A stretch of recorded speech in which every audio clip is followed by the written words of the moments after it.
Mesdames, Messieurs, bonsoir. Jeudi 1er février 2018, voici la une du journal. La mobilisation s'accélère au Cameroun et à travers la diaspora pour la fête nationale de la jeunesse. Le 20h30 plante le décor de la double cérémonie de lancement de cette onzaine. Première incursion ce soir au village de la jeunesse à Yaoundé. La mobilisation de Elections Cameroun sur le terrain dans le nord-ouest, nous irons faire le point des opérations de révision des listes électorales, des hauts et des bas à vivre à Bamenda.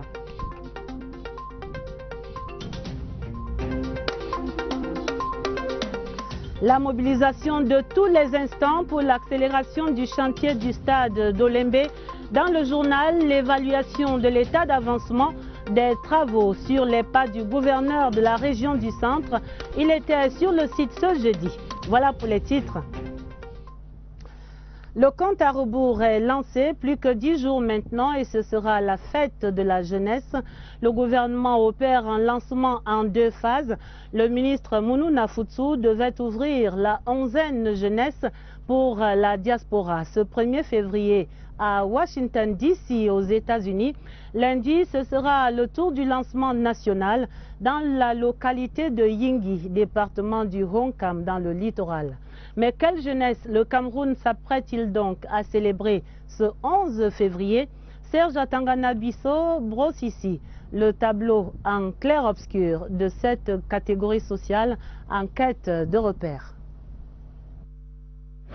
Moi, jeune de l'heure au 237, c'est ça que vous voulez voir. Trouvez-moi déjà à l'avenue Kennedy. Nous formons ici 86% de la jeunesse hors école.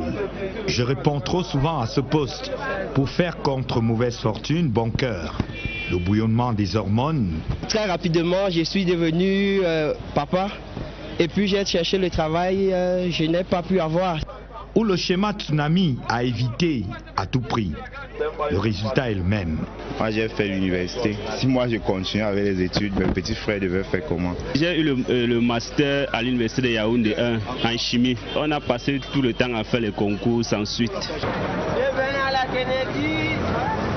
Je ne suis toutefois pas que Waman, garçon ou fille de la débrouille comme on dit. Je suis aussi Embiid, star de la NBA, Tony Obama, millionnaire du cacao, et plus encore, qui sont une sorte de fierté nationale. En répondant à l'appel de la terre lancé par le chef de l'État, ou en prenant en main son destin, j'ai ainsi fait mon bonhomme de chemin. Si vous regardez dans les TIC, vous voyez que l'inventivité se met en route. Il y a cette créativité qui montre qu'on doit pouvoir compter avec elle. Je suis là. Jeune recrue policière au carrefour, comme brique voiture au bord d'une foundi. C'est sûrement une jeunesse en errance, qui en fait, en essayant de se trouver des repères à elle-même, parfois tombe dans les travers. Il arrive aussi que je me fasse honte, que je nous fasse honte. On le chante dans les musiques urbaines, parce que c'est encore moi, homme esclave en Libye, mort dans la Méditerranée, près de 300 000 Camerounais en 2010. C'est moi qui fume le gué et entretiens mon pavot en colbissonne, puisque je me suis dit que le dehors, il est gâté. Que nenni. Présentement, j'ai déjà 2 bacs. Il y a ma petite soeur qui a eu le bac l'année passée, l'autre a eu le bac en 2015. Elle a également eu le concours d'infirmier diplômé d'État. De mon point de vue, il y a quand même dans cette génération-là, il n'y a pas nécessairement à jeter la pierre à tout le monde puisqu'il y a quand même un certain nombre de repères. Confirmé dans le code, on ne dort pas au premier banc, petite. Du bon et du moins bon dans cette jeunesse-là, il faut de tout. Certainement pour faire le monde, et l'un des moments forts de la onzaine organisée pour cette 52e fête nationale de la jeunesse sera sans conteste l'inauguration du village jeunesse. La cérémonie est prévue le mardi 6 février au musée national ici à Yaoundé. Ce sera la 3e édition de cette manifestation qui s'offre comme une plateforme d'échange, de sensibilisation et d'opportunités professionnelles pour la jeunesse. Allons donc découvrir cet espace avec notre reporter Agnès Solange à Bessolo. Une jeunesse qui s'exhibe au sein d'une vieille amie, marquée par le poids des exigences et taillée selon les principes de sa communauté. Une jeunesse qui brille aussi par sa présence dans ce lieu mythique chargé d'histoire, le Musée national. Théâtre d'une série d'activités articulées autour des foires thématiques, d'économie numérique, des business angels, de talk shows et de plusieurs animations pour les jeunes.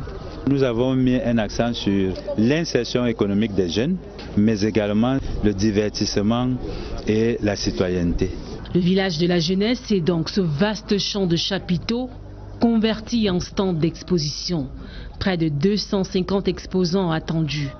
Des stands détenus par les jeunes bénéficiaires des financements des projets et programmes gouvernementaux et les privés d'une part, et les stands des jeunes volontaires d'autre part.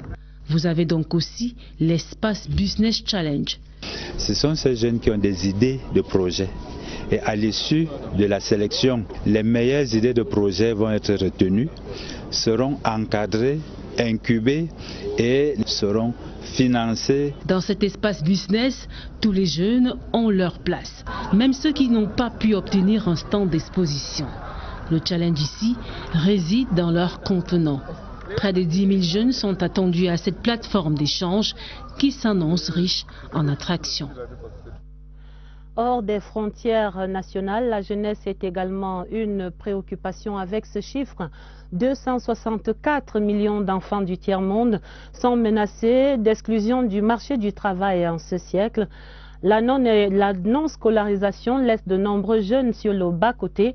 Les décideurs et donateurs de la planète se mobilisent donc pour inverser cette tendance par un surcroît de financement.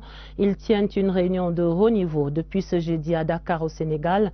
Nous vous proposons d'entendre les échos de cette rencontre avec notre envoyé spécial Serge Pout est à Dakar. Quelques dirigeants et donateurs du monde ont fait le déplacement de Dakar pour semer sans compter en faveur des enfants sous-scolarisés, voire pas du tout.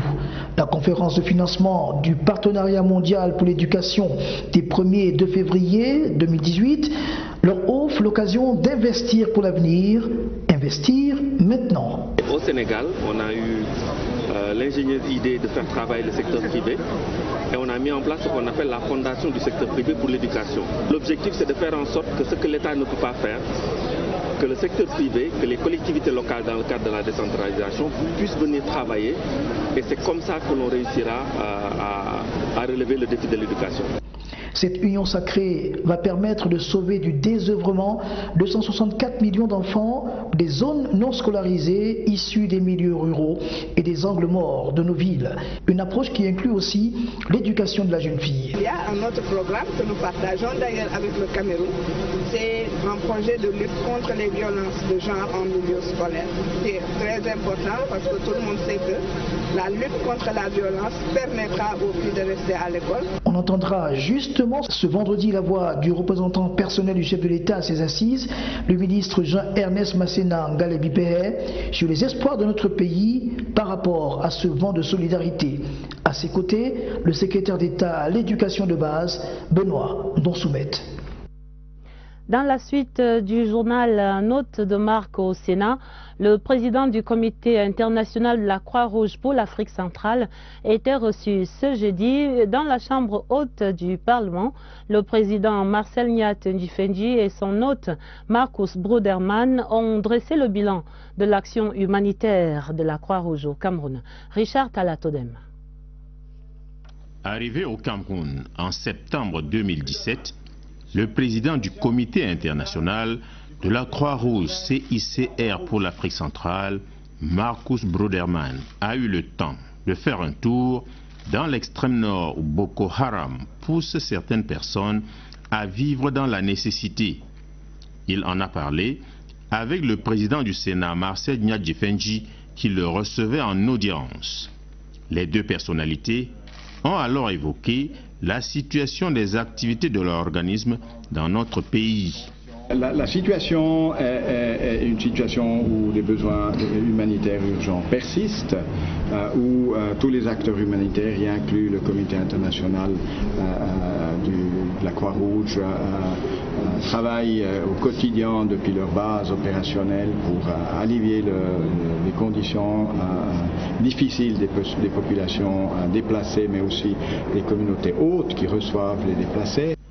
Le président du CICR Afrique centrale est donc venu demander l'appui du Sénat et de son président. Du rang et du niveau comme le président du Sénat est une personne qui peut œuvrer en faveur d'une organisation humanitaire comme le CICR dans ses interactions avec ses contreparties au sein du gouvernement. Le président du Sénat, Marcel Nya-Djifendi, lui a promis tout l'appui des institutions camerounaises à qui le chef de l'État Paul Biya a instruit assistance aux nécessiteux et autres personnes vulnérables.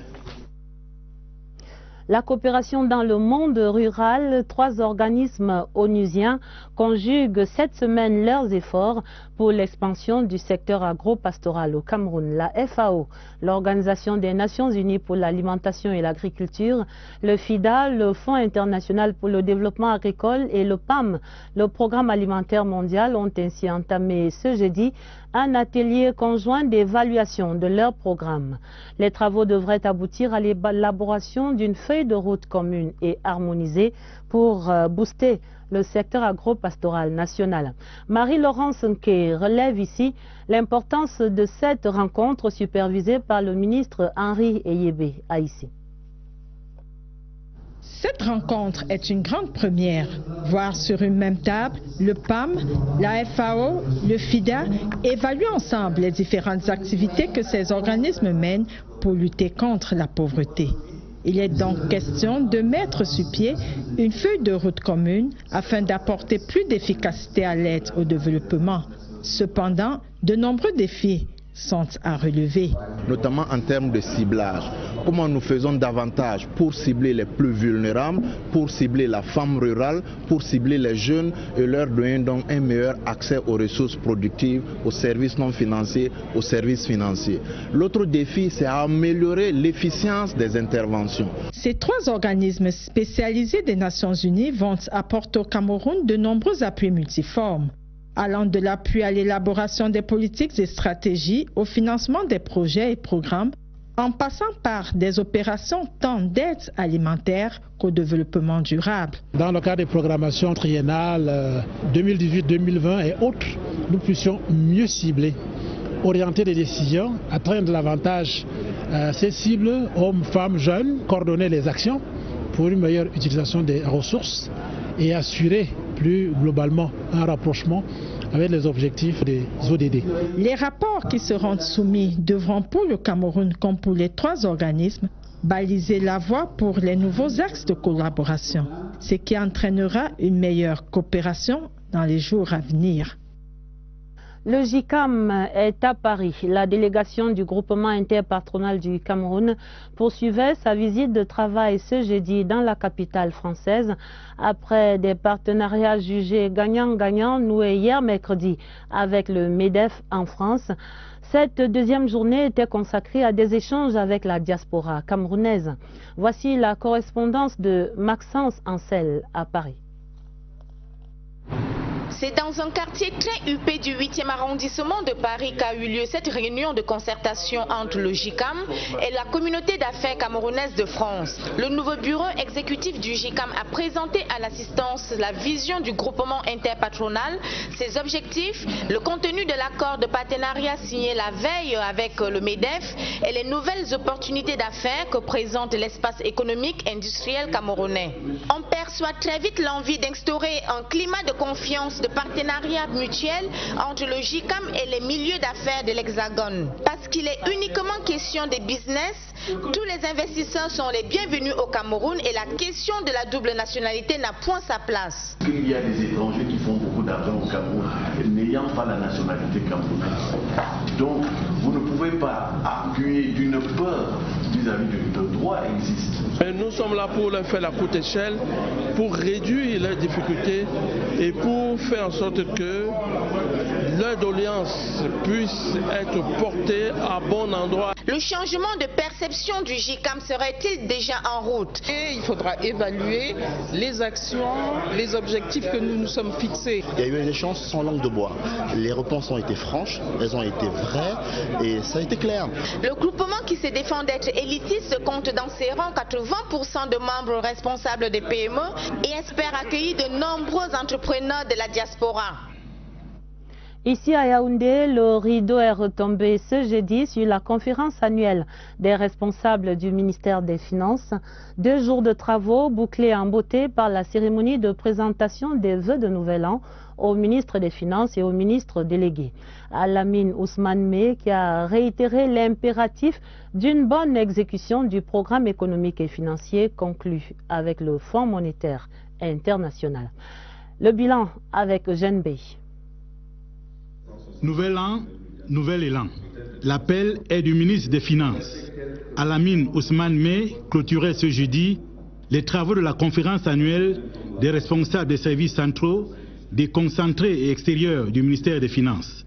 Une cérémonie couplée à la présentation des vœux de Nouvel An au ministre des Finances et au ministre délégué Elung Polche.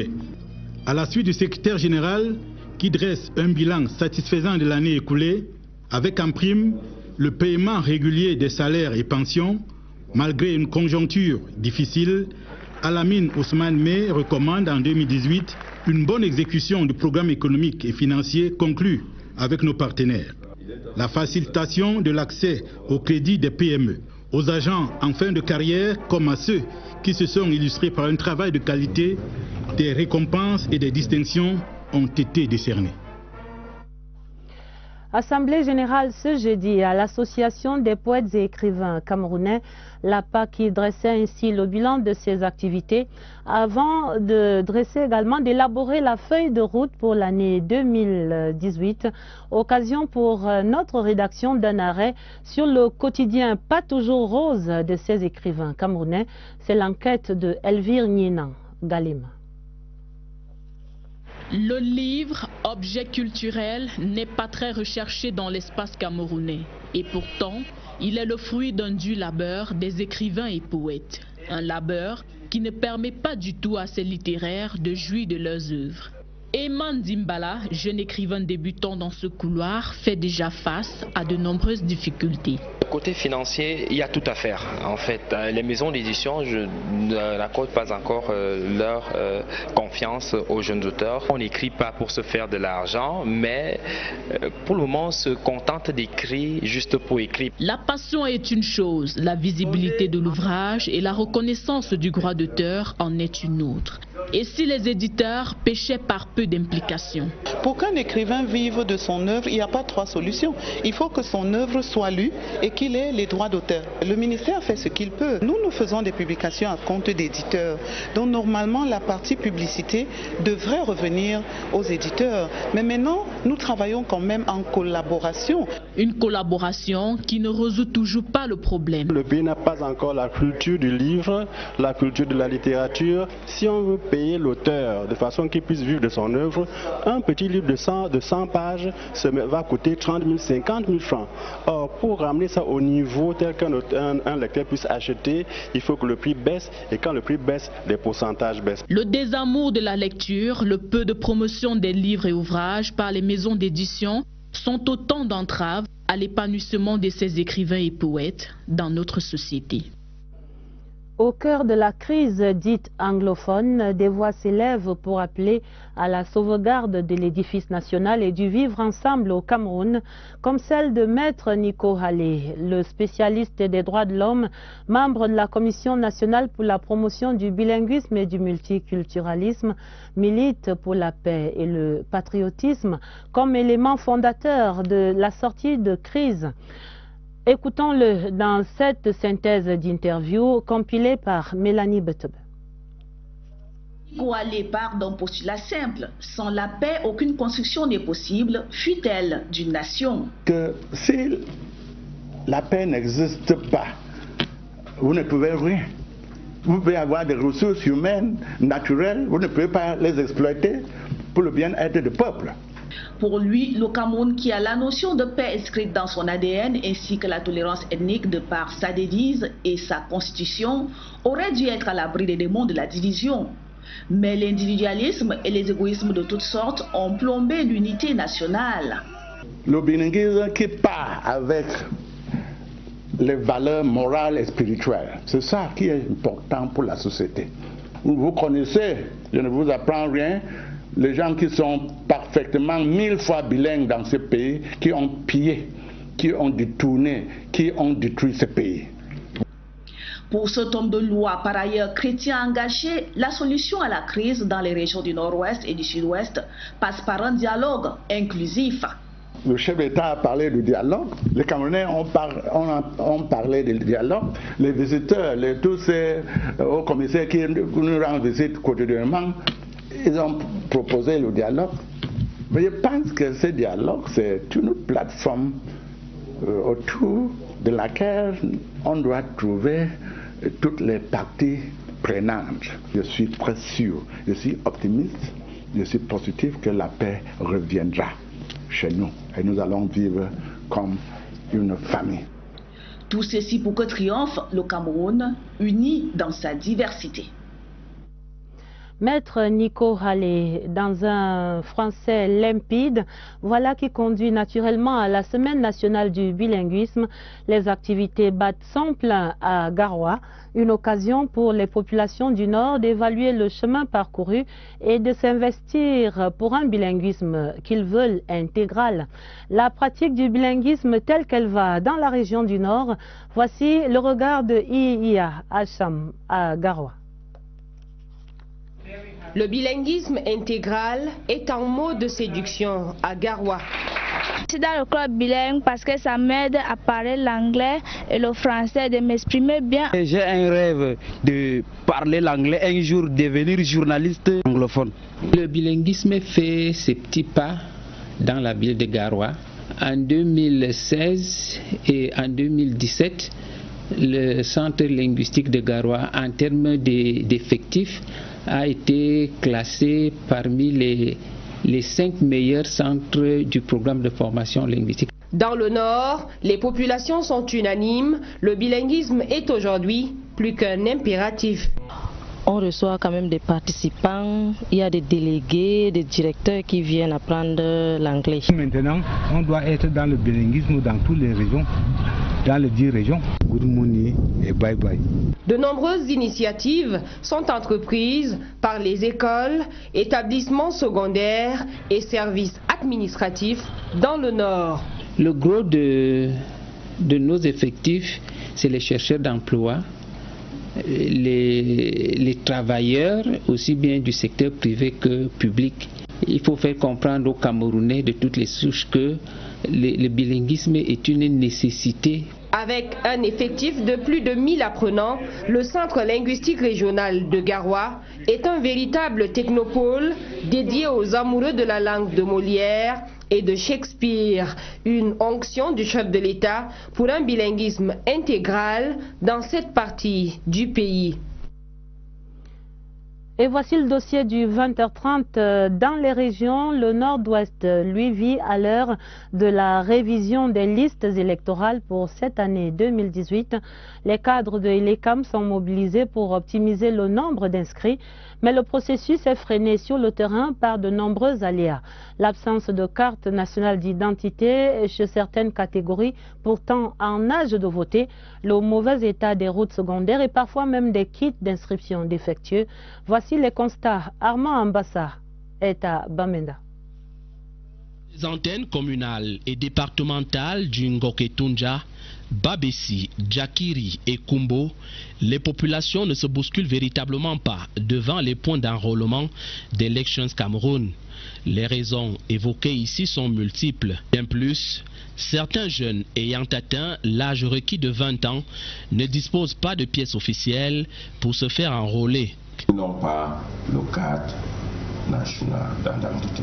Sur un tout autre plan, les représentants des partis politiques sont toujours attendus sur le terrain de la sensibilisation de leurs militants.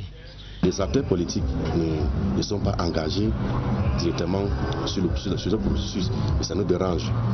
Deuxièmement, le problème qui mène notre région aujourd'hui nous dérange aussi et ça a aussi baissé les esprits des gens pour venir même ces inscrits. À ce tableau sombre s'ajoute le mauvais état de certains tronçons routiers reliant les différents villages. Le problème de transport entre les villages, notre kit est toujours en panne parce qu'on transporte sur le moto, ça donne beaucoup de problèmes. J'ai le frère même là-bas, là où je sors, j'ai le frère là-bas qui a le cadre d'identité, mais le transport pour l'amener jusqu'à ici là, c'est pas facile. Et nous, route aussi, on n'a pas le bon route. En attendant la convocation du corps électoral, les responsables d'Elections Cameroun dans la région du Nord-Ouest multiplient les stratégies pour conquérir le maximum de nouveaux électeurs. Et il faut le croire, ces difficultés ne sont guère de nature à émousser l'engagement des agents de Elections Cameroun déployés sur le terrain dans le Nord-Ouest. Ils sont aidés dans cette ferme mobilisation par des partis politiques qui relaient également le message de la nécessaire participation de tous les citoyens en âge de voter aux prochaines échéances électorales. Et à Bamenda, Victorine Begel a mené l'enquête sur ces modes de mobilisation. 2018, une année électorale au Cameroun et aussi de tous les défis pour Elecam, l'organe en charge des élections. Plus d'un mois après le démarrage du processus de révision des listes pour l'année en cours, dans les démembrements d'Elecam de la région du Nord-Ouest, le staff s'emploie sur le terrain afin d'enrôler le maximum de personnes sur les listes électorales.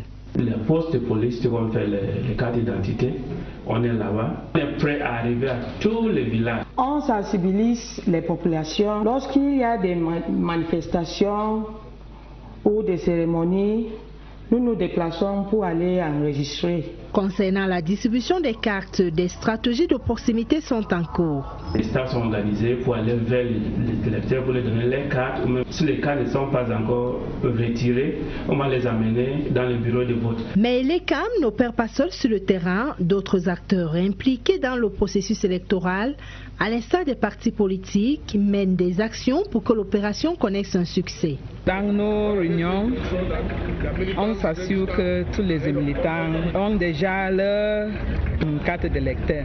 On a mis un agent maire pour assister Elecam à mobiliser. Il y a un autre jeune pour aller de coin à coin pour voir comment on peut faire pour que les gens puissent s'inscrire. Ces actions multiples portent déjà des fruits. Néanmoins, d'autres ajustements sont à prendre en compte pour booster les inscriptions. À noter que les inscriptions sur les listes électorales s'arrêtent avec la convocation du corps électoral. Ce communiqué dans la suite du journal, il est signé du ministre de la Santé publique qui informe que suite à la notification de 3 décès survenus entre le 8 et le 22 janvier au sein d'une même famille à Yaoundé, les analyses approfondies effectuées par le Centre Pasteur du Cameroun permettent d'affirmer que la cause des décès est due au méningocoque, un germe très contagieux responsable des méningites épidémiques, particulièrement en saison sèche comme maintenant. Aussi, ces décès ne sont pas dus à une fièvre hémorragique virale, ni même à une intoxication médicamenteuse liée à un antipaludéen. André Mamafouda invite la population à plus de vigilance et notamment à conduire rapidement à la formation sanitaire toute personne présentant une forte fièvre, de violents maux de tête, une éruption cutanée avec ou sans saignement pour une prise en charge rapide et efficace. De la lumière dans le sud du Cameroun, la ville de Djoum, dans le département du Djaïlobo, désormais dotée d'une centrale solaire de 186 kW. L'infrastructure qui a coûté 319 millions de francs CFA est l'œuvre de l'entreprise Eneo pour améliorer les conditions d'accès à l'énergie électrique. La cérémonie d'inauguration de la centrale de Djoum par le directeur général d'Eneo, Joël Nana Konchou, est racontée ici par Blondel Ndongo Abia de CRTV Sud. Eneo a installé sa toute première centrale photovoltaïque dans l'arrondissement de Djoum avec succès, une infrastructure moderne. C'est une centrale de 600 panneaux, et 600 panneaux qui comportent 6 onduleurs. Ces onduleurs sont comme un peu près des groupes. chaque groupe débite 31 kW. Ça nous fait, à un pic de soleil normal, un apport de 150 kW.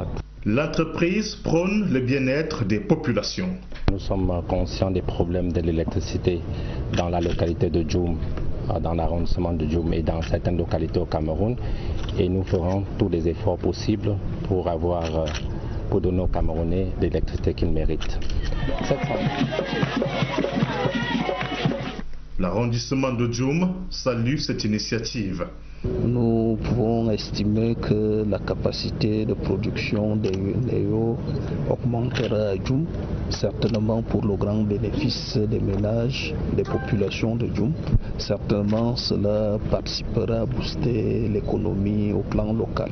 L'ouvrage fonctionnera simultanément avec la centrale thermique qui alimentait déjà la zone. Cette solution hybride assure la sécurité de la fourniture électrique. Les solutions hybrides sont des solutions qui vous permettent de pouvoir moduler votre puissance, c'est-à-dire que quand vous avez des pics de puissance à des heures de pointe, donc vous pouvez avoir une puissance supplémentaire qui vient du thermique. De la même manière, quand vous n'avez pas un bon ensoleillement, vous pouvez avoir ça. Donc nous pensons que c'est une solution qui apporte et des économies sur le plan financier et la sécurité de la fourniture électrique. Le projet s'inscrit dans le programme solaire d'Eneo et des études ont été menées sur 7 autres sites dans le pays. Ici à Yaoundé, le stade d'Olembe sort peu à peu de terre au sud de la capitale. L'infrastructure prend corps et le gouverneur du centre, qui surveille le chantier comme du petit lait sur le feu, est allé évaluer l'état des travaux. Et avec lui, notre correspondant permanent dans le centre, François Bakary. Quelques semaines seulement après la mission d'inspection de la CAF au Cameroun, revoici le président du comité d'organisation de la CAN 2019 dans le centre, au chantier de construction du complexe sportif d'Olembe. La descente sur le terrain du gouverneur se justifie. J'avais dit ici que nous allons faire des descentes régulières dans ces chantiers pour permettre à ce que l'entreprise ne pense pas qu'ils sont seuls. L'État les suit. Les travaux ont connu des avancées significatives avec l'arrivée sur les lieux des techniciens expatriés. Les colonnes sont en place, la majorité des poutres et une bonne partie des éléments du dalle, ils sont en place. Côté nord, on a bien avancé avec les poutres coulées sur place. Donc là, l'équipe de pré-montage, ils vont commencer dans les jours qui viennent. Et côté est, ça suit le programme.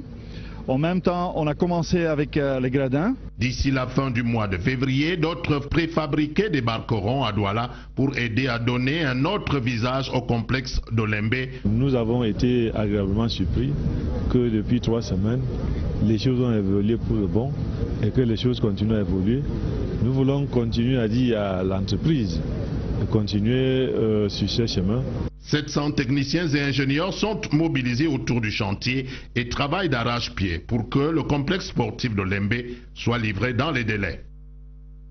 Et dans cette même veine de l'actualité sportive, j'annonce ce communiqué du président de l'association sportive Panthère Dundé, Roger Nkamajou, qui annonce donc la tenue de l'Assemblée générale extraordinaire de cette association. Ce sera ce week-end, dimanche 4 février, à Banganté, à partir de 9h précises. Ce communiqué est aussi un appel à l'endroit de toute l'élite du département d'Undé pour une mobilisation en faveur de la refondation de ce club et la relance de ses activités pour la nouvelle saison sportive. Et cette assemblée générale, il faut le préciser, a obtenu l'aval de la Ligue de football professionnel, de la FECAFOOT et des responsables administratifs de la ville de Banganté. C'est la fin du 20h30. Pour l'essentiel à retenir, cette mobilisation qui s'accélère au Cameroun et à travers la diaspora pour la fête nationale de la jeunesse le 11 février. Le journal plantait le décor de la double cérémonie de lancement de la 11e. Et puis la mobilisation de Elections Cameroun sur le terrain dans le nord-ouest. Malgré les aléas, on a constaté les avancées des inscriptions sur les listes électorales dans ce département et dans la région même du nord-ouest. La mobilisation également de tous les instants pour l'accélération du chantier du stade d'Olembe au sud de la capitale. On a vu dans le journal le gouverneur du centre, Nassari Paul Béa, en visite de chantier. Édition du 20h30 préparée avec la collaboration de Martine Noël Ndengue. Vous aurez d'autres informations à minuit avec Nicole Doudou et Baldwin Sama. Juste après ce journal, retrouvez Espace Politique. Pour les éditions du week-end, dès demain sur le 20h30, ce sera Karine Olive Yabit. D'avance, un très bon week-end à tous et à lundi 20h30.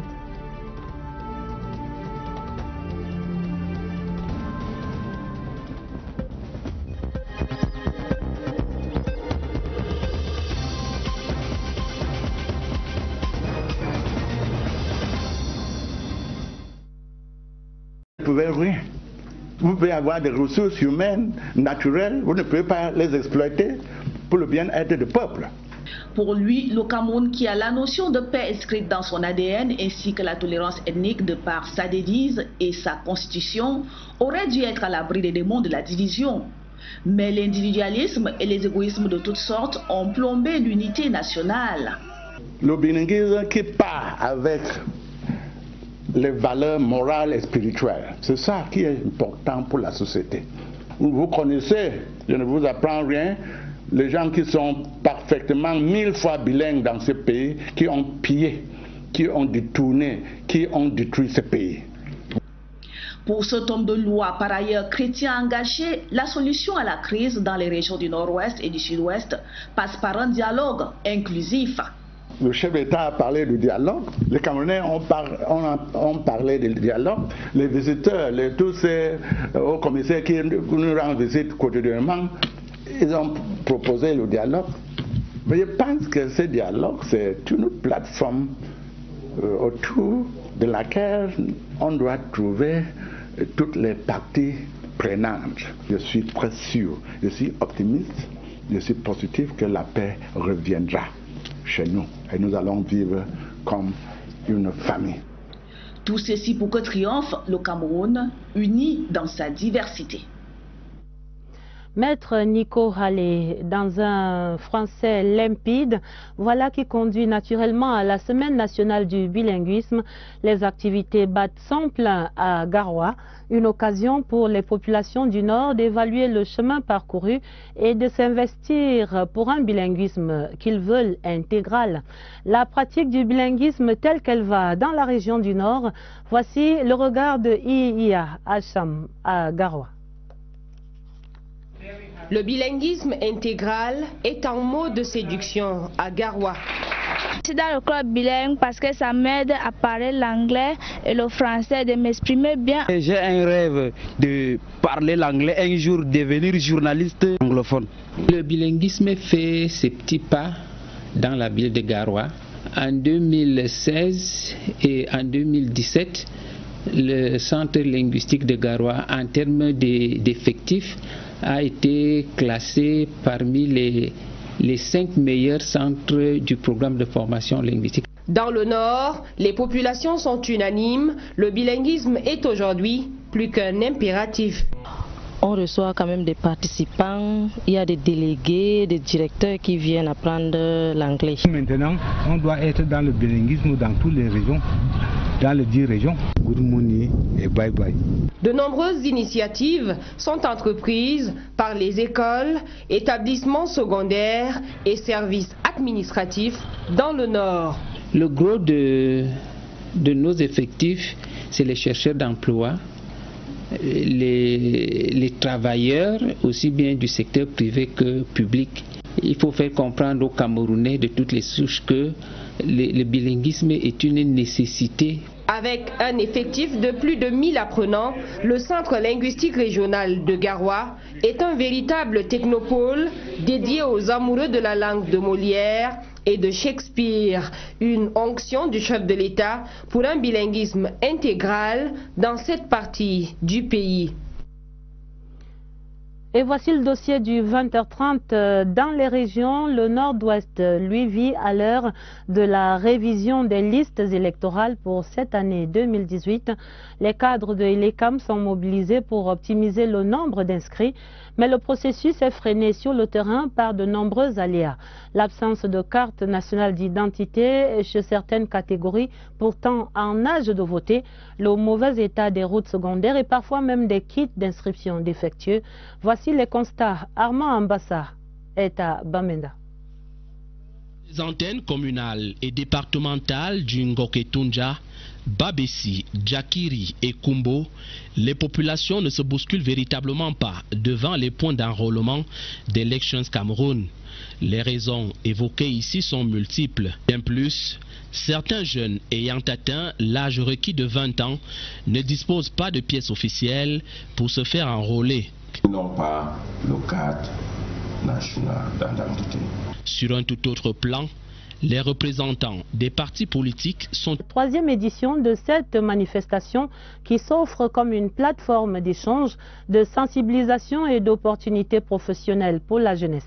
Allons donc découvrir cet espace avec notre reporter Agnès Solange à Bessolo. Une jeunesse qui s'exhibe au sein d'une vieille amie, marquée par le poids des exigences et taillée selon les principes de sa communauté. Une jeunesse qui brille aussi par sa présence dans ce lieu mythique chargé d'histoire, le Musée national. Théâtre d'une série d'activités articulées autour des foires thématiques, d'économie numérique, des business angels, de talk shows et de plusieurs animations pour les jeunes. Nous avons mis un accent sur l'insertion économique des jeunes, mais également le divertissement et la citoyenneté. Le village de la jeunesse est donc ce vaste champ de chapiteaux converti en stand d'exposition. Près de 250 exposants attendus. Des stands détenus par les jeunes bénéficiaires des financements des projets et programmes gouvernementaux et les privés d'une part, et les stands des jeunes volontaires d'autre part. Vous avez donc aussi l'espace Business Challenge. Ce sont ces jeunes qui ont des idées de projets. Et à l'issue de la sélection, les meilleures idées de projets vont être retenues, seront encadrées, incubées et seront financées. Dans cet espace business, tous les jeunes ont leur place, même ceux qui n'ont pas pu obtenir un stand d'exposition. Le challenge ici réside dans leur contenant. Près de 10 000 jeunes sont attendus à cette plateforme d'échange qui s'annonce riche en attractions. Hors des frontières nationales, la jeunesse est également une préoccupation avec ce chiffre. 264 millions d'enfants du tiers-monde sont menacés d'exclusion du marché du travail en ce siècle. La non-scolarisation laisse de nombreux jeunes sur le bas-côté. Les décideurs et donateurs de la planète se mobilisent donc pour inverser cette tendance par un surcroît de financement. Ils tiennent une réunion de haut niveau depuis ce jeudi à Dakar au Sénégal. Nous vous proposons d'entendre les échos de cette rencontre avec notre envoyé spécial Serge Pout est à Dakar. Quelques dirigeants et donateurs du monde ont fait le déplacement de Dakar pour semer sans compter en faveur des enfants sous-scolarisés, voire pas du tout. La conférence de financement du Partenariat mondial pour l'éducation des 1er et 2 février 2018 leur offre l'occasion d'investir pour l'avenir, investir maintenant. Au Sénégal, on a eu l'ingénieuse idée de faire travailler le secteur privé et on a mis en place ce qu'on appelle la fondation du secteur privé pour l'éducation. L'objectif, c'est de faire en sorte que ce que l'État ne peut pas faire, que le secteur privé, que les collectivités locales dans le cadre de la décentralisation puissent venir travailler et c'est comme ça que l'on réussira à relever le défi de l'éducation. Cette union sacrée va permettre de sauver du désœuvrement 264 millions d'enfants des zones non scolarisées issues des milieux ruraux et des angles morts de nos villes. Une approche qui inclut aussi l'éducation de la jeune fille. Il y a un autre programme que nous partageons d'ailleurs avec le Cameroun. C'est un projet de lutte contre les violences de genre en milieu scolaire.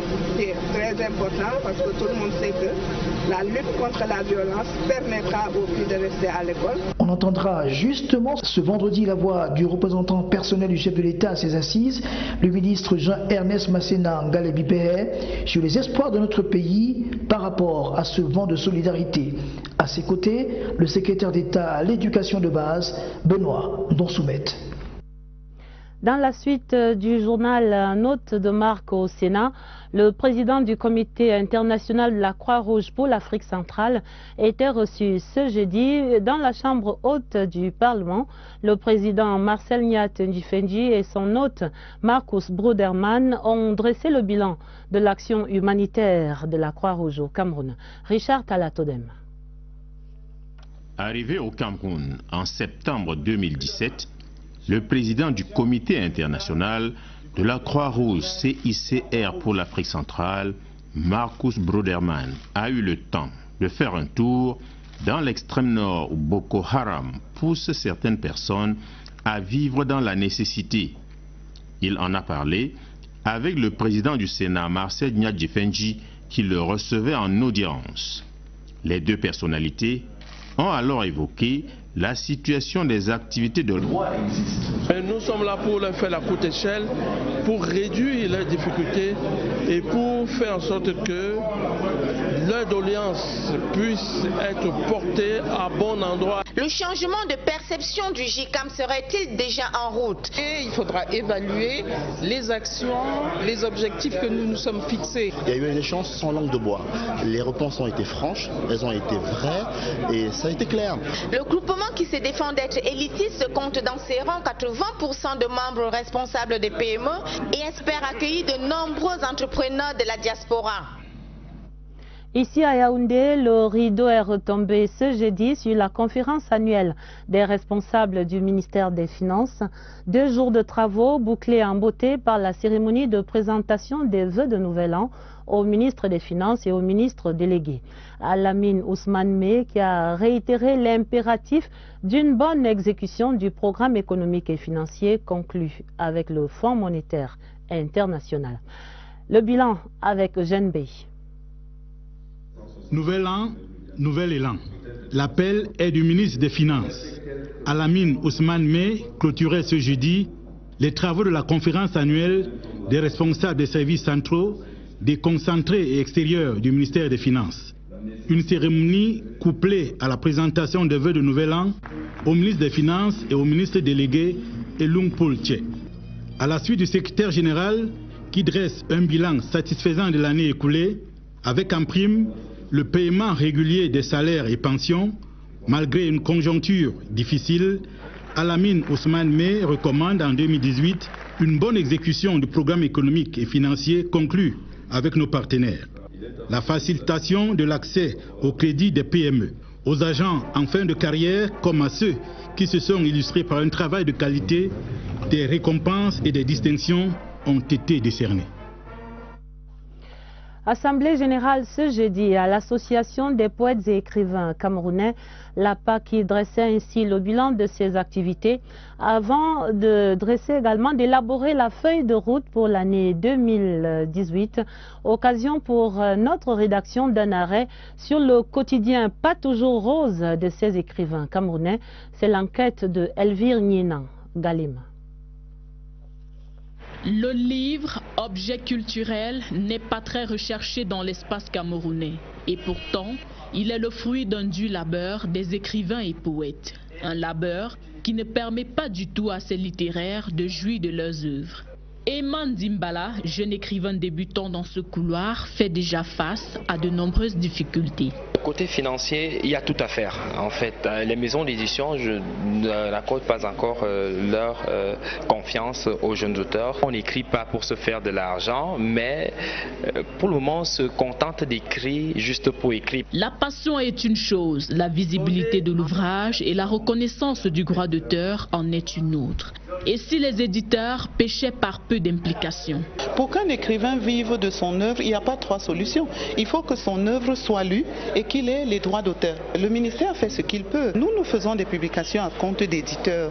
Donc normalement, la partie publicité devrait revenir aux éditeurs. Mais maintenant, nous travaillons quand même en collaboration. Une collaboration qui ne résout toujours pas le problème. Le pays n'a pas encore la culture du livre, la culture de la littérature. Si on veut payer l'auteur de façon qu'il puisse vivre de son œuvre, un petit livre de 100 pages va coûter 30 000, 50 000 francs.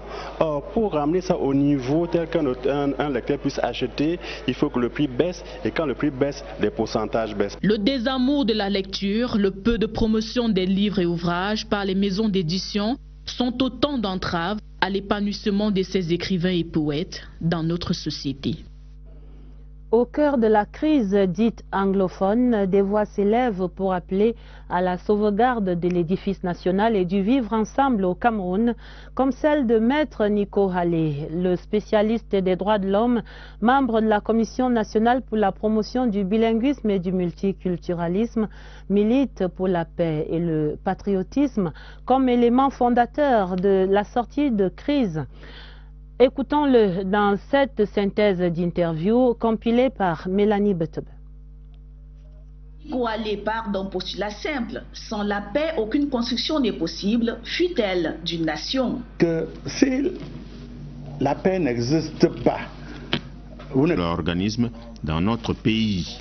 La situation est une situation où les besoins humanitaires urgents persistent, où tous les acteurs humanitaires, y inclus le comité international de la Croix-Rouge, travaillent au quotidien depuis leur base opérationnelle pour alléger les conditions difficiles des populations déplacées, mais aussi des communautés hautes qui reçoivent les déplacés. Le président du CICR Afrique centrale est donc venu demander l'appui du Sénat et de son président. Du rang et du niveau comme le président du Sénat est une personne qui peut œuvrer en faveur d'une organisation humanitaire comme le CICR dans ses interactions avec ses contreparties au sein du gouvernement. Le président du Sénat, Marcel Nyadjifendji, lui a promis tout l'appui des institutions camerounaises à qui le chef de l'État Paul Biya a instruit assistance aux nécessiteux et autres personnes vulnérables. La coopération dans le monde rural, 3 organismes onusiens conjuguent cette semaine leurs efforts pour l'expansion du secteur agro-pastoral au Cameroun. La FAO, l'Organisation des Nations Unies pour l'alimentation et l'agriculture, le FIDA, le Fonds international pour le développement agricole et le PAM, le Programme alimentaire mondial, ont ainsi entamé ce jeudi un atelier conjoint d'évaluation de leur programme. Les travaux devraient aboutir à l'élaboration d'une feuille de route commune et harmonisée pour booster le secteur agro-pastoral national. Marie-Laurence Nke relève ici l'importance de cette rencontre supervisée par le ministre Henri Eyebe Aïssi. Cette rencontre est une grande première. Voir sur une même table, le PAM, la FAO, le FIDA évaluent ensemble les différentes activités que ces organismes mènent pour lutter contre la pauvreté. Il est donc question de mettre sur pied une feuille de route commune afin d'apporter plus d'efficacité à l'aide au développement. Cependant, de nombreux défis sont à relever. Notamment en termes de ciblage. Comment nous faisons davantage pour cibler les plus vulnérables, pour cibler la femme rurale, pour cibler les jeunes et leur donner donc un meilleur accès aux ressources productives, aux services non financiers, aux services financiers. L'autre défi, c'est améliorer l'efficience des interventions. Ces 3 organismes spécialisés des Nations Unies vont apporter au Cameroun de nombreux appuis multiformes, allant de l'appui à l'élaboration des politiques et stratégies, au financement des projets et programmes, en passant par des opérations tant d'aide alimentaire qu'au développement durable. Dans le cadre des programmations triennales 2018-2020 et autres, nous puissions mieux cibler, orienter les décisions, atteindre davantage ces cibles, hommes, femmes, jeunes, coordonner les actions pour une meilleure utilisation des ressources et assurer plus globalement un rapprochement avec les objectifs des ODD. Les rapports qui seront soumis devront pour le Cameroun comme pour les 3 organismes baliser la voie pour les nouveaux axes de collaboration, ce qui entraînera une meilleure coopération dans les jours à venir. Le JICAM est à Paris. La délégation du groupement interpatronal du Cameroun poursuivait sa visite de travail ce jeudi dans la capitale française après des partenariats jugés gagnant-gagnant noués hier mercredi avec le MEDEF en France. Cette deuxième journée était consacrée à des échanges avec la diaspora camerounaise. Voici la correspondance de Maxence Ancel à Paris. C'est dans un quartier très huppé du 8e arrondissement de Paris qu'a eu lieu cette réunion de concertation entre le JICAM et la communauté d'affaires camerounaise de France. Le nouveau bureau exécutif du JICAM a présenté à l'assistance la vision du groupement interpatronal, ses objectifs, le contenu de l'accord de partenariat signé la veille avec le MEDEF et les nouvelles opportunités d'affaires que présente l'espace économique industriel camerounais. On perçoit très vite l'envie d'instaurer un climat de confiance, de partenariat mutuel entre le JICAM et les milieux d'affaires de l'Hexagone. Parce qu'il est uniquement question de business, tous les investisseurs sont les bienvenus au Cameroun et la question de la double nationalité n'a point sa place. Il y a des étrangers qui font beaucoup d'argent au Cameroun n'ayant pas la nationalité camerounaise. Donc vous ne pouvez pas appuyer d'une peur vis-à-vis d'une peur.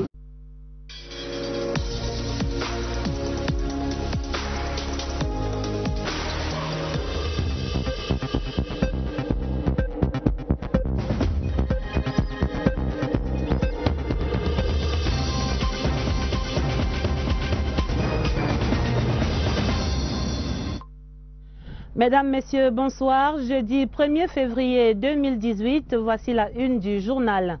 La mobilisation s'accélère au Cameroun et à travers la diaspora pour la fête nationale de la jeunesse.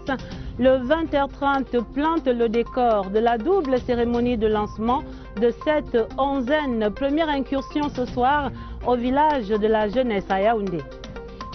La mobilisation de Elections Cameroun sur le terrain dans le nord-ouest, nous irons faire le point des opérations de révision des listes électorales, des hauts et des bas à vivre à Bamenda.